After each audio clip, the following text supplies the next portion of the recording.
Hi guys, welcome back to my channel the bloom journey. இது வந்து நம்மளோட garden update part 2 வாங்க பார்க்கலாம். இந்த க்ரோ பேக்கில் வந்து பீட்ரூட் விதைகள் போட்டிருந்தோம். அழகழகாக குட்டி குட்டியாக செடி வளர்ந்துருக்கு. எப்படி வந்து காய் வருதுன்னு வெயிட் பண்ணி பார்க்கலாம். நெக்ஸ்ட் வந்து இந்த மாதுளம்பழம் செடி தான்.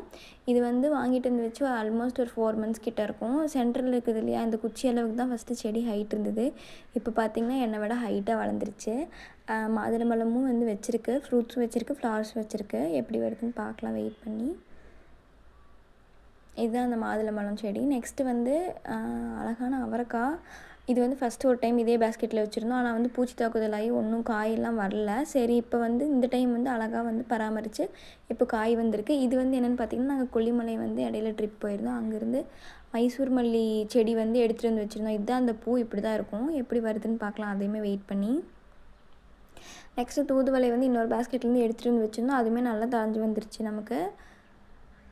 இது வந்து கொத்தமல்லி பவுலு. ஆக்சுவலாக ரொம்ப நாள் 1 மாதம் கிட்ட இருக்கும் விதை போட்டு. இப்போ மழை வந்ததுனால கொஞ்சம் தழைஞ்சு வந்திருக்கு. எப்படி வருதுன்னு தெரியல, வருமா வராதான்னு. இது வந்து அந்திமல்லி. இது வந்து அழகழகாக குட்டி குட்டி பூவாக வந்து நமக்கு கொடுக்கும். அதனால் அழகாக இருக்கும் பூ பார்க்குறதுக்கு.